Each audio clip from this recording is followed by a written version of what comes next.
can we go ahead and go live? We are live. Wonderful. Thank you so much. Let me get the correct agenda up. This is not EDAC. All right. At 5:02 p.m., I'm going to call the Wednesday, December 3rd Quality of Life Committee meeting to order. Can I please have a roll call? Counselor Castro? Presente. Counselor Chavez? Here. Counselor Garcia? He is coming on the Zoom. Present. Madam Chair? I am here. We have a quorum, Madam Chair. Thank you so much. All right, moving on to approval of the agenda. We do have one change, which is that we are going to swap the order. So we will take up any voting items first. As Counselor Garcia and Counselor Faulkner, if she comes, do have a conflict. And so we want to make sure that the voting items happen, and then we will move on to the presentation afterwards. Other than that, any changes to the agenda? And if not, can I get a motion to approve as amended? Approve as amended. Second. Motion and a second. Roll call, please. Counselor Castro? Yes. Counselor Chavez? Yes. Counselor Garcia? Yes. Madam Chair? Yes. Motion passes. Thank you so much. Okay, so moving on to consent agenda, we have one item that was pulled off, which is item M. Is there anything that anybody would like to pull off at this time? Approve as amended. Second, and I would like to move those amendments. For what? Sorry. We're not approving the considering consent item yet. agenda. I apologize. I'm like, Second. what amendments? All right, move to approve as amended the consent agenda with item M being pulled off. Can I please have a roll call? Counselor Castro? Yes. Counselor Chavez? Yes. Counselor Garcia? Yes. Madam Chair? Yes. Motion passes. Wonderful. Thank you. Okay, so moving on to item M, it's consideration of bill number 2025-22, adoption of ordinance number 2025 to be numbered later, sponsored by myself, Counselor Jamie Cassick, Counselor Signe Lindell, Counselor Alma Castro, and Counselor Pilar Faulkner. It's a bill amending SFCC 1987, Section 5-2 to define abandonment, an unattended animal, Section 5-5.4 to prohibit keeping an animal on any median, and Section 5-8.4 to specify that abandoning an animal will incur a fine, creating a new Section 5-8.14 unattended animal, prohibiting unattended animals and imposing a fine, and amending Table 5-12.1 to increase the fine for abandoning an animal from $200 to $500, impose a $200 fine for a first unattended animal offense and a $500 fine for subsequent offenses, and impose a $200 fine for keeping animals on medians. And for members of the public, that actually has changed. And so that last line would read, it's a $50 fine for keeping animals on medians, although the fines for abandonment stay the same. And can I get a main motion on the floor, and then we'll move to? Now I will move to approve. Second. All right, we have a motion and a second. Counselor Castro, over to you. Wonderful. So I have a couple of amendments. These are primarily technical amendments, but there is some discussion we can have. So I'm going to go ahead and move Amendment C first, which is going to be the cleanest. I wanted to in particular clean up some of the language around the fees. There was some concern that folks who were not able to meet the amounts that these fees would require didn't have an alternative option, and that is still the case, but it just cleans up some of this language so it's absolutely clear that there are alternatives. So we are going to look under charges and administrations, and it says meet one or more of the following circumstances. And so the municipal court will be able to offer other options besides monetary payment. Correct. And just as you noted, this already is part of our system, but you are making sure that it's specific. And so for anybody looking, this is on page 11, lines 20 through 24. Yeah, because we got an A and a B there too. Any questions on this one? And is there, do we get a motion? So I have moved We have a second. the amendment. Yeah. Second. We have a motion and a second. Can I get a roll call? Counselor Castro? Yes. Counselor Chavez? Yes. Counselor Garcia? Yes. Madam Chair? Yes. Motion passes. Wonderful. Thank you. Well, and I would like to move Amendment B. So Amendment B has to do with our staff versus the general public. I have a little bit of concern in the current iteration of this bill. We are allowing for civilians to commandeer animals. And I think it would be in our best interest to make sure that the experts, in this case, animal control, are the ones with the authority to commandeer animals, though we are still able to call animal control or any city services, so including PD, safety, even some of our inspectors acting as on behalf of the city would be able to commandeer animals. But in this, I am striking the language that says persons who are not acting on behalf of the city as essential animal services officers may turn over any animals which or that are to be abandoned. And I just feel that this in particular allows for us to keep some of these commandeering authorities internal. I do definitely understand that an individual who sees an animal in crisis wants that to happen immediately. We will work with animal control, and we have actually added a few units recently, so we have more capacity, but I just don't feel comfortable with having civilians or individuals with that authority. Go ahead, Counselor. Just for discussion, I actually think that statement is just trying to give direction to individuals who come into contact with an abandoned animal. Yeah, I would agree that that actually is the intent of that statement, is basically like, this is what you can do. There is no must or shall. So yes, that from the sponsor yes. So I you're actually correct. think it encourages your intent more because of its initial intent as it was written prior. Just because if there are the people who are going to come into contact with these abandoned animals at medians are probably going to be community members more so than inner city staff. So this, I think, is important so they know what to do when that occurs. Definitely. And one thing I do want to sort of point out is this is under abandonment in general. And so this is not specific to medians. Some of the concerns that I've had, and these are anecdotal specific cases, is that folks have potentially gone to the Water Street restroom and tied up their animal while they go to the restroom, and they come back and the animal is not there. We unfortunately don't have a great way to communicate with folks until we get those animals to the shelter. And if they're chipped, if they're not chipped, we don't always know who the owners are. I do understand that there are circumstances under which animals are being abandoned and we need to act immediately. I just feel that animal control services or Santa Fe PD might be the more appropriate avenue. Yeah, thank you. Any other questions, comments from the committee? I did have a conversation with the drafting team about this, and we had a conversation around, we don't want to make people feel that they are required for taking on an animal, but this also does not prohibit them from doing that either. So if there is an animal that they, for example, on the 4th of July, I remember finding a dog, and I maybe stupidly brought that dog into my car because we don't know what that dog's going to be like, but he was very sweet. That is in theory an abandoned animal. Now, it was an escaped animal, and the owners had not actually abandoned it. But I do want to make it clear that this neither compels or prevents residents from, taking an animal that they feel is in distress or in an unsafe place. Although when it does come to safety, it probably does make sense for animal control. We do not know how an animal is going to act. So I'm okay with this amendment because I felt that it did clarify, but I do agree, Councilor Chavez, that, where is the appropriate place to provide information around, okay, if you find an abandoned animal, what should you do? Now, I think most of us will probably call somebody, but I agree that having a Well, and we're Clarify. saying that it's prohibited to abandon or leave an animal unattended.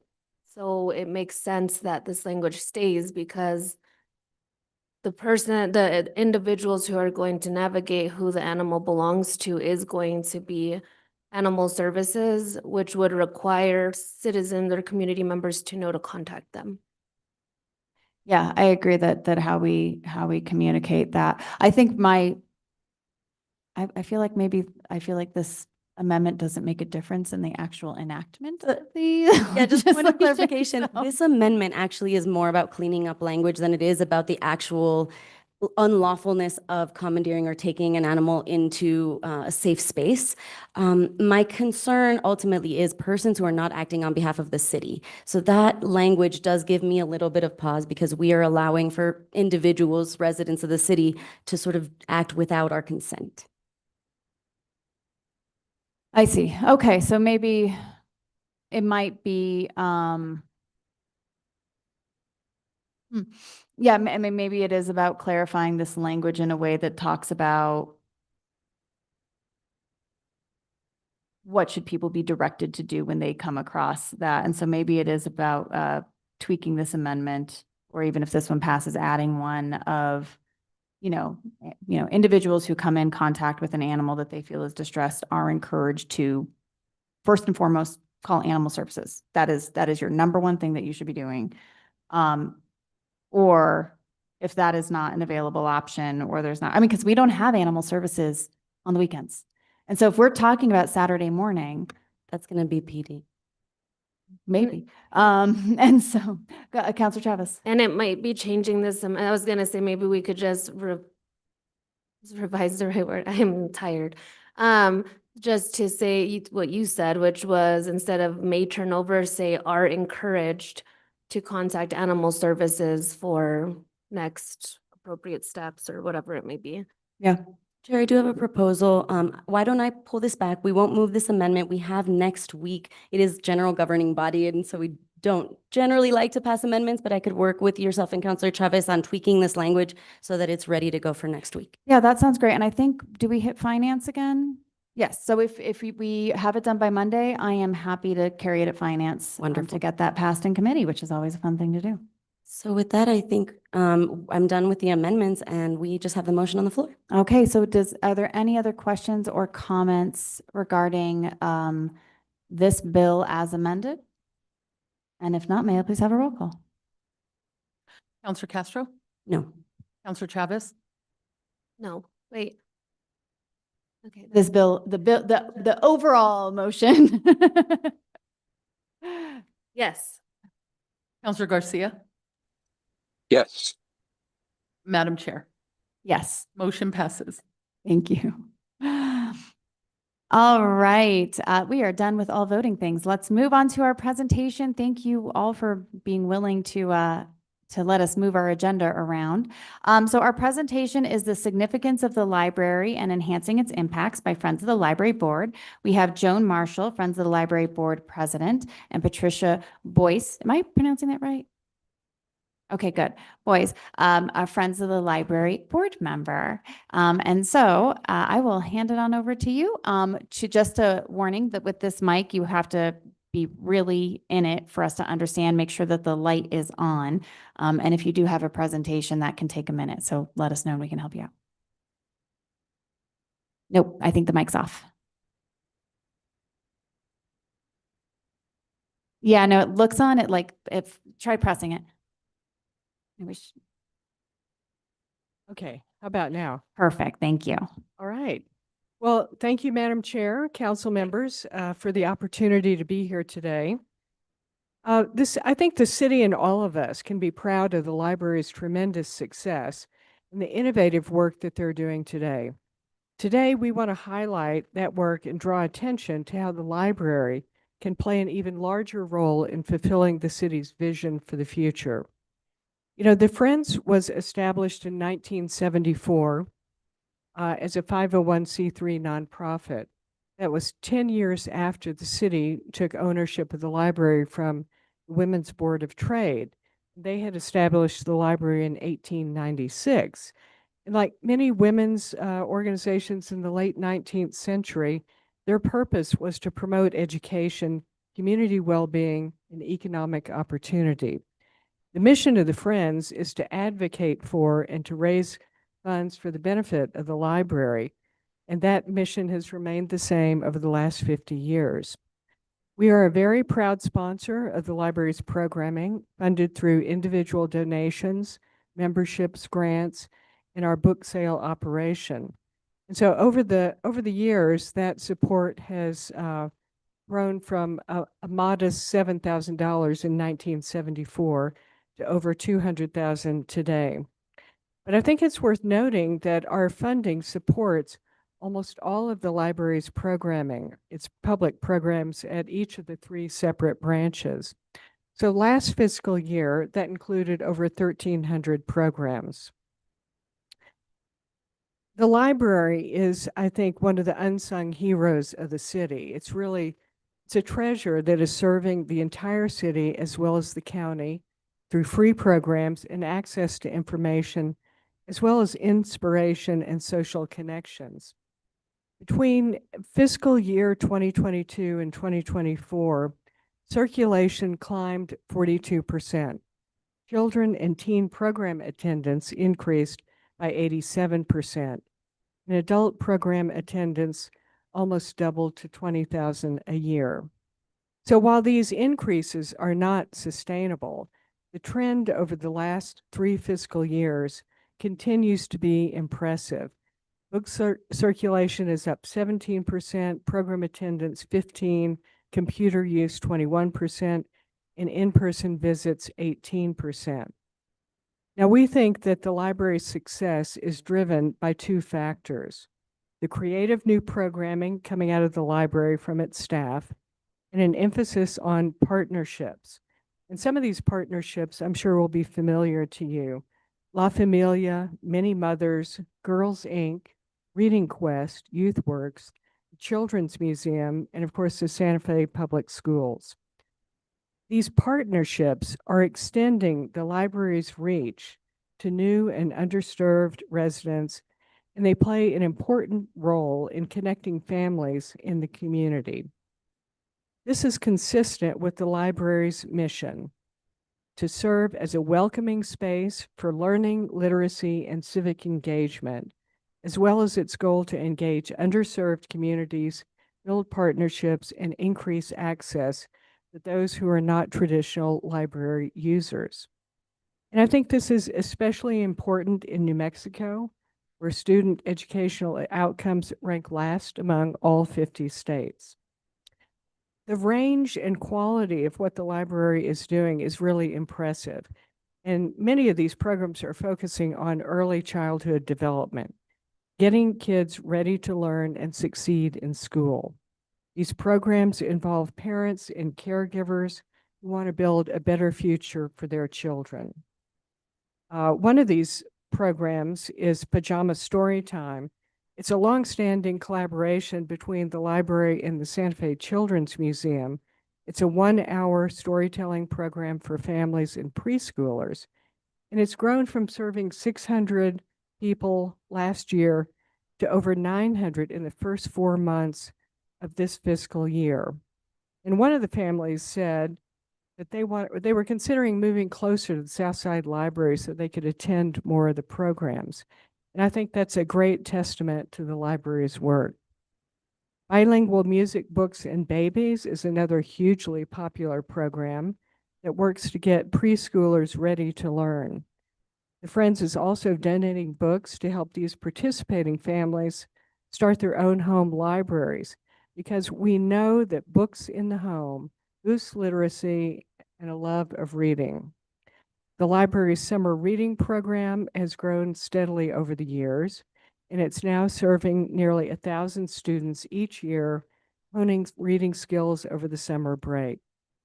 So the Friends is offering free busing for 3rd grade classes that want to visit the library and receive student library cards. And we're hoping that this leads to a culture of library visitation for the entire family. But it's by offering a safe, enriching space for families that these early efforts at building learning and literacy are making a key difference in a child's future success. And I also want to say that the adult programming at the library has been equally impressive in both its quality and range, featuring local talents such as authors Anna Pacheco, Hampton Sides, our state poets and historians, as well as other cultural and community leaders. But one of last year's standout programs, I thought, was Books Behind Business, a very creative collaboration between the city's Economic Office of Development that featured Santa Fe business owners and leaders, sharing the books that have influenced them most in their career and business success. And this initiative's aim was to make the library a hub for professional development. So while the library programming and programming attendance has increased dramatically over the last few years, it's our understanding that the number of staff has not. The library's budget increased by about $1 million between FY23 and 26, going from 4.5 million to 5.5 million. The bulk of the money, however, over 700,000, covers salaries and benefit increases, not new staff. An additional 364,000, which is shown in this year's budget, appears as transfers to other departments or other funds. In FY23, only 54,000 was shown as transfers to other funds. So we don't understand the ins and outs of the budgeting process, but these two items together exceed the $1 million increase in the library's budget over this period. So it appears that the library's operating budget may actually have decreased over time. This makes the library's success all the more impressive as a standout in terms of performance-based budgeting. So in closing, I just want to say that the library is shining a bright light on the city's efforts to expand access for underserved audiences and to build partnerships and collaborations across departments. The library directly aligns with the city's goal to build stronger community connections and to enhance quality of life. You know, a few weeks ago, in a department head meeting to identify future budget goals, the Community Health and Safety Department suggested that 25% of newly acquired library materials be in Spanish, be culturally relevant. Well, the Friends couldn't agree more, and we strongly support this idea. The impact of this initiative, and indeed the entire mission and goals of the library, would be greatly amplified if City Council would also consider two additional priorities. One of which is to reopen the library on Sundays. After COVID, Sunday hours were never reinstated. This will benefit all working families, parents, and students, as well as anyone whose work and other commitments prevent them from visiting the library at any other time. And secondly, consider hiring the first ever librarian for bilingual services. In a city that is half Hispanic, including many underserved residents, this is crucial. The library's wide-ranging contributions to the city are often insufficiently recognized. With continued momentum, the library can play a key role in delivering on the city's goals this year, as well as the next 25 years under the Santa Fe Forward Plan. Thank you again for your time. Wonderful. Thank you so much, Ms. Marshall. Really, really appreciate you being here. And I know for me, learning more about the Friends was illuminating. And as you know, I've been having this fun trend of, as we get closer to budget conversations, of, hey, where are these, decision points? What are the things that we're looking at? And so we really have that knowledge going in. Real fast, I unfortunately don't have Finance Director Emily Oster here to properly describe transfers to other funds, but it is a question that comes up at every single budget hearing because we're like, what is this? Transfer to other funds has to do with when we budget out to the departments, how they pay for different internal services. So basically, the way that we budget, we have to account what facilities is doing for the different departments or what IT is doing for so that's what that is roughly. Director Oster could explain it much better, but just wanted to give you some info there because I know it's something that comes up to us for us all the time, every single budget hearing of like, remind me why we have these dollars here. And I know they also changed the accounting methodology this year so that you would have seen a big jump in the line item amount in the FY26 budget as compared to the previous budgets. And that has to do with a change in how that was calculated and accounted for although not necessarily a change in what was actually happening. And Director Hammond, Paul, I see you shaking your head and you might have more, am I explaining this appropriately? Chair, council members, that's correct. And you'll see, and without being a technical expert on the budget, the accounting methodology changed. So every single division and department saw a considerable jump in it. I think the point of our guest speaker, though, is well taken, at least from the department side, which is it reflected what appeared to be an increase. Was mostly a flat budget. Yes, thank you for pointing that out too. Mhm. We had our first meeting with Maria Sanchez Tucker and Henry today, and it was a very productive meeting. We weren't able to get into any of the specifics related to the budgeting, but it was time much appreciated. Thank Well, you. good. But I mean, I think, the overall conversation around, hey, what are we funding and why and how, and what does this actually mean? It's important. So wanted to just give that technical information. Questions, comments from the committee? Counselor Castro. Yes, thank you so much. So many of my questions were answered in terms of what we can do to help you and how we can support you. So thank you very much for that. Opening the library on Sundays is a wonderful idea. And I think that technical sort of correction is really important. But we can definitely keep advocating for less bars and making sure that we allocate things properly. We're working on a whole new budgeting system that hopefully will help us do that better in the future, and it will be much more clear. I do really support the idea of bilingual services, and I just wanted to sort of express that there has been a great increase in, at least from what I'm hearing in the community, of services at the Southside Library and activities. And it has been not only serving folks who potentially, and I'm talking about the corners that are helping citizenship classes, for example. These services are really tangible and places where folks can meet others and can get other services. So continue to do that. Something Queer at the Library, for example, has been a really wonderful program. So kudos and thank you. Thank you all. So much. Counselor Travis?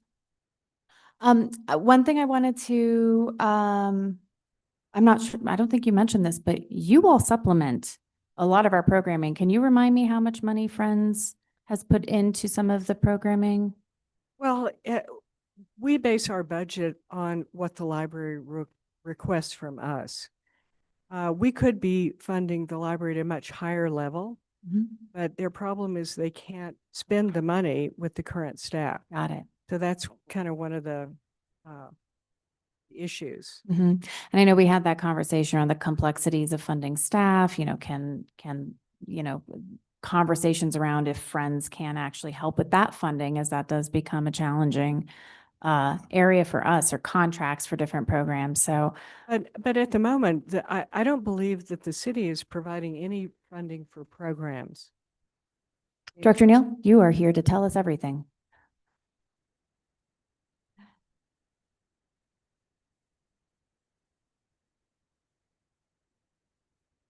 Good evening. I'm Margaret Neal, Library Division Director. Yes, sorry. The city does not fund our programming dollars. They come exclusively from the Friends of the Library. So paying for speakers and giveaway items that we do, like book giveaways and things like that, all of that is from the Friends of the Library. And do you know off the top of your head? Oh, Dr. Himmelpaul, did you have, were you raising? Just off the top of your, how much that is? Approximately, on average, about $200,000 a year. Sometimes it's less, like in last year it was less. It was about 175,000. Yeah, that's an impressive, very, very impressive amount from a volunteer organization, although you do have a wonderful staff member. I'm slightly biased, but you do have an incredible staff member. Director Himmelpaul? Madam Chair, council members, I think I'd also want to point out two things, and they might sound a little contradictory, which is, to the extent that there is not, I think while supplemental dollars are not provided by the city for programming, the library staff do orchestrate the programming and very much baked into the scope of staff's work is to develop and deliver and implement programming. So maybe, things like per diems for guest speakers are covered. The budget does account for the fact that a lot of programs, that's an important consideration. Kind of a change of pace, though, I would also say, really in defense of the incredible staff at the library. And I said this earlier in a meeting, the question of can we, or do people want to do more is unequivocally yes. Given more resources, staff would love to be open 7 days a week or have longer hours or have a very full suite of bilingual or multilingual programming.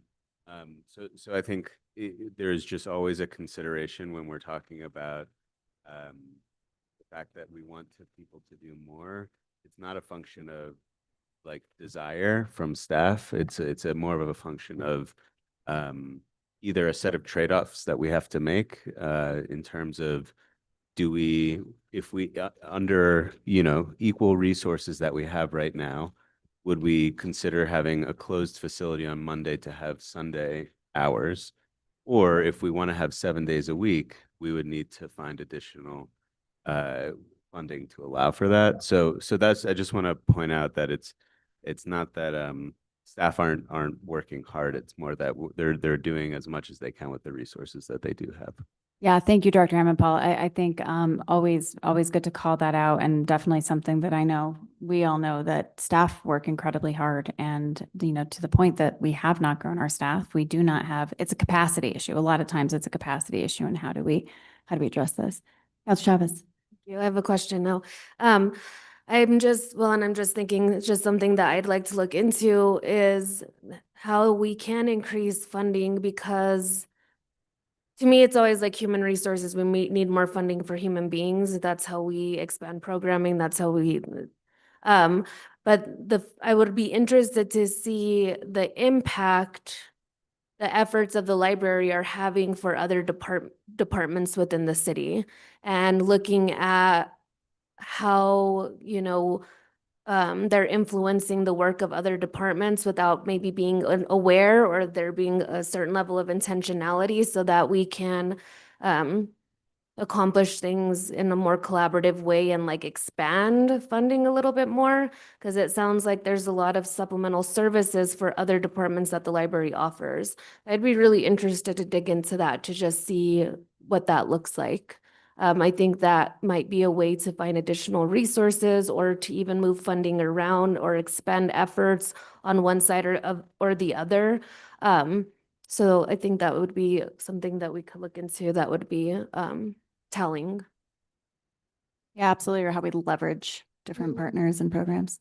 Councilor Castro. Definitely. No, and just to continue the conversation, that is actually part of what we were talking about around budgeting, because we are offering other city departments compensation for the services that they're offering the library. And so there potentially are other departments like communications in the library that could be getting funds for their services as well. Thank you. And then the other thing that we of course have to think about is potentially open up another branch of the library that's very large and will be a giant undertaking with Fogelson. So obviously to be continued, a lot of conversation around Fogelson, but that is something that as we think about the library's capacity in the future, that we are looking at developing and staffing and creating programs for quite a very large impending, project that's coming up. Director Neal, did you have anything? You look like you may want to say something about that. Oh, no, Chairwoman, no, Council, no, not at all. I was agreeing. Okay. It is a very exciting project. Very exciting, very exciting. Well, again, thank you so much for being here. I really appreciate, again, just the work that you're doing and the support for the community, but also wanting to have these conversations as we start to make considerations around the different areas and funding proposals and needs and budgeting process in the city. It's going to be, I think that we are about to have some really good and very challenging conversations about how much money we have and how do we expend it. So I really appreciate you guys coming here to highlight these needs. Thank you so much. Of course, thank you. All right, we are done with all business today, so moving on to matters from staff.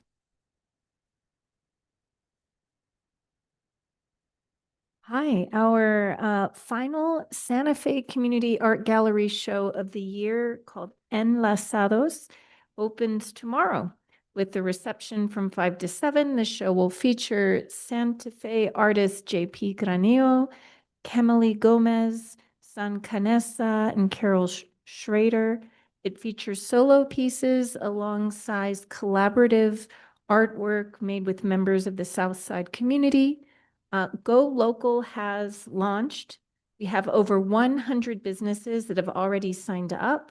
We're currently running ad campaigns for holiday shopping, and the Office of Economic Development is launching a rewards pass to incentivize people to shop local. So you get your pass stamped when you shop local and you get a shopping bag.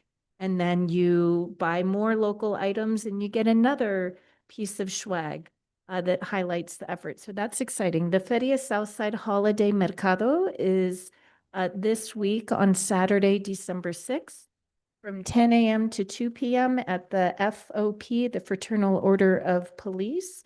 Bring your whole family to the Mercado, where you can support the work of more than 30 Southside entrepreneurs while doing your holiday shopping.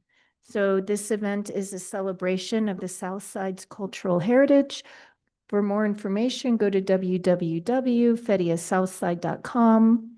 Also on Saturday, December 6th, we have a workforce empowerment and family resource fair, which is scheduled to run from noon to 3:30 at the Genoveva Chavez Community Center. Join Somos Un Pueblo in the Office of Economic Development for this family-friendly event. Discover employment opportunities, business resources, and courses available at the Santa Fe Community College. On Tuesday, December 9th, we're going to host another Native Business Roundtable. This is from 11:30 a.m. to 1 p.m. at the Santa Fe Incubator. In addition, on Tuesday, December 9th, a new sculpture is going to be installed outdoors at the airport.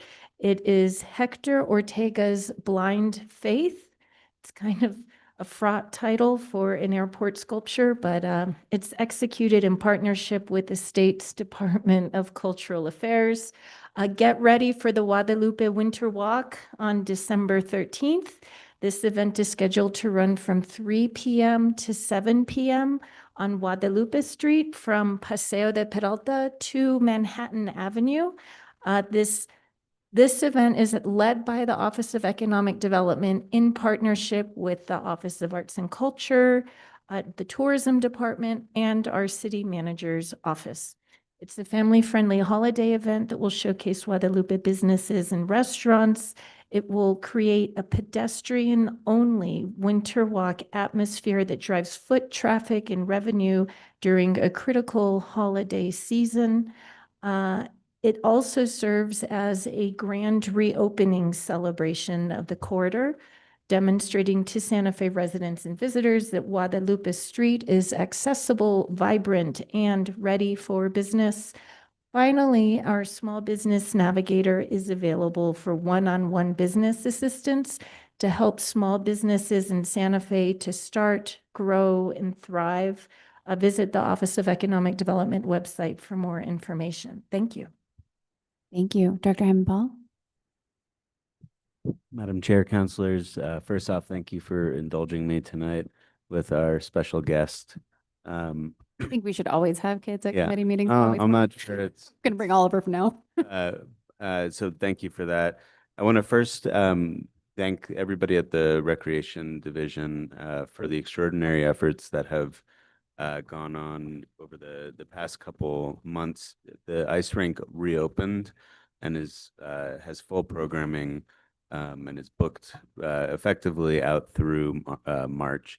And it's been an extraordinary effort, and it's great to see so many members of the community using that resource again. I also have one other kind of more somber announcement, which is that Director Maria Sanchez Tucker will be leaving the city beginning in January. And I just want to use this as an opportunity to commend her on the incredible work that she did over the 7 or 8 years of her tenure with the city, starting as library director, being interim community health and safety services director, and also as community services director overseeing the recreation division, libraries, and the senior services. So I believe that her absence will be truly felt, both by the community and by her team. Thank you. I completely agree. Marcella, anything from you this evening? To that, what Henry was saying, I have sent out an invite to everyone. We're gonna have a little going away event for Maria on December 16th from 2 to 4 in our office at 119 East Marcy, Suite 101. You're all welcome to come, but I have sent an email out. And then I also wanted to let you all know that on the agenda, you will see that there's not a next meeting scheduled because they are working on the calendar. So as soon as that's ready, I will announce it. Thank you so much. Matters from the committee, Councilor Castro. So on that theme, thank you so much to all of the folks that are leaving the city and all of the amazing work. I don't want to announce anything that isn't public yet, but again, thank you very much to everyone who has done amazing work. Maria Sanchez Tucker, Ryan Stinnett, all these folks have done really some great things, not only for the community, but also in creating events. And so on that note, the second annual Southside Posada will be on December 18th. And again, on the 13th of December, we would love to see you on Guadalupe Street to support those businesses. Thank you. Anything to say? Matters from the chair. Stated this is the last Quality of Life Committee meeting and the last Quality of Life Committee meeting with this necessary makeup of the committee. And I just really wanted to express my gratitude to the committee members, both those here, those who should be here today, but have other businesses that they have to go to today, who otherwise would be here rather than say should be here, you know what I mean? But also past Quality of Life Committee members. I have really loved chairing this committee. You know, obviously we don't have our committee assignments yet, but I really want to thank you all. I think that this makeup of this committee in particular with this group of counselors, we have been able to have some really complex, in-depth conversations where we disagree in a way that I found to be very productive. And I really appreciate that a lot. And I think it is something that is incredibly important. And I want to thank you all because I know I tend to stack in presentations of this committee, I think in a way that maybe isn't as normal everywhere. So I know it's a bit more of a time commitment. And I just always appreciate, you know, everybody coming in and you know, being ready to learn about everything. And it's been just really fun having the opportunity to learn all that about the city. And then, of course, the incredible staff and really, you know, Marcella, you stepped in and you have been a phenomenal liaison. I can't run any of this. Like, I mean, I talk and I make noise and then it's like, let's do this presentation. And Marcella takes care of everything and gets everything scheduled. And I am nothing without you. So I really want to express my gratitude for the incredible support that you have given me as committee chair, as the committee liaison. It is a lot of work. I don't think people truly comprehend how much work our staff have to put in when they're a liaison to a committee, especially one of the three bigs. So thank you for everything. It's been lovely working with you. Thank you. And with that, we do not know when our next meeting is, but at 5:45 p.m. we are adjourned. Thank you. Thank you, Chair. It was an honor.